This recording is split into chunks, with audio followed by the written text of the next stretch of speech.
നമസ്കാരം. ഭാര്യയെ കൊന്ന് കഷ്ണങ്ങളാക്കി മുറിച്ച് പ്രഷർ കുക്കറിൽ വേവിച്ച് ഹൈദരാബാദ് സ്വദേശിയായ മുൻ സൈനികൻ. 45-കാരനായ ഗുരുമൂർത്തിയാണ് ഭാര്യയെ കാണാനില്ലെന്ന പോലീസിന്റെ അന്വേഷണത്തിൽ ഈ അവകാശവാദം ഉയർത്തിയിരിക്കുന്നത്. ഗുരുമൂർത്തിയുടെ അവകാശവാദങ്ങൾ പോലീസ് പരിശോധിക്കുകയാണ്. പുട്ടവെങ്കട മാധവിയെ കാണാനില്ലെന്ന് ജനുവരി 18-നാണ് കുടുംബം പരാതി നൽകിയത്. അന്വേഷണത്തിൽ പോലീസിന് ഭർത്താവിനെ സംശയം തോന്നിയിരുന്നു. കൂടുതൽ ചോദ്യം ചെയ്തപ്പോഴാണ് ഇയാൾ കുറ്റകൃത്യം നടത്തിയതായി സമ്മതിച്ചത്. മാധവിയെ കുറിച്ച് ചോദിച്ചപ്പോൾ ഗുരുമൂർത്തി നൽകിയ മറുപടികളാണ് കുടുംബത്തിൽ സംശയമുണർത്തിയത്. 2 ദിവസങ്ങൾക്ക് മുമ്പ് ബന്ധുവിന്റെ വീട്ടിൽ പോയതിനെ ചൊല്ലി ഇരുവരും തമ്മിൽ തർക്കമുണ്ടായെന്നും പിന്നാലെ മാധവി വീട് വിട്ടു പോയെന്നുമായിരുന്നു ഗുരുമൂർത്തിയുടെ മറുപടി. എന്നാൽ മാധവിയുടെ മാതാപിതാക്കൾക്ക് ഇത് വിശ്വാസമില്ല. അവർ പോലീസിൽ പരാതിപ്പെടുകയായിരുന്നു. പിന്നാലെ മീർപേട്ട് പോലീസ് സ്റ്റേഷനിൽ വെച്ചുള്ള ചോദ്യം ചെയ്യലിലാണ് ഇയാൾ കുറ്റകൃത്യത്തെ കുറിച്ച് പറഞ്ഞത്.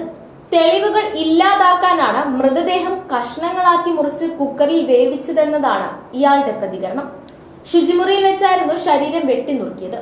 ഭാഗങ്ങൾ പ്രഷർ കുക്കറിൽ വെച്ച് വേവിച്ചു. പിന്നീട് അസ്ഥികൾ വേർപെടുത്തി ഉലക്ക ഉപയോഗിച്ച് കുത്തി പൊട്ടിച്ച് വീണ്ടും വേവിച്ചു. 3 ദിവസത്തോളം പലവട്ടം മാംസവും അസ്ഥികളും വേവിച്ച ശേഷം പാക്ക് ചെയ്ത് മീർപേട്ട് തടാകത്തിൽ ഉപേക്ഷിച്ചു.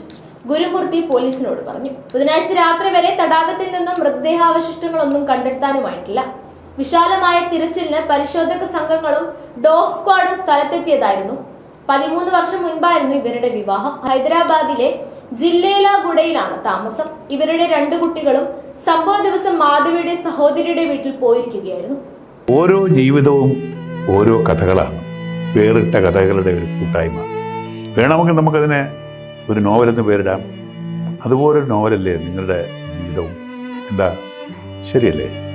നിങ്ങളുടെ അനുഭവങ്ങൾ, കഥകൾ എന്തുമായിക്കൊള്ളട്ടെ, അത് കേൾക്കാൻ DNA ന്യൂസിലൂടെ ഞാൻ എത്തുന്നു. കഥ പോലൊരു ജീവിതം, അതിനായി ഞാൻ നിങ്ങൾക്ക് വേണ്ടി കാത്തിരിക്കുന്നു.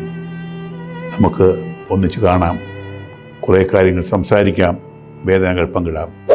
നിങ്ങളുടെ വിഷയങ്ങൾ, അനുഭവങ്ങൾ അത് ഞങ്ങളെ അറിയിക്കേണ്ട വിലാസം താഴെ കൊടുക്കുന്നു.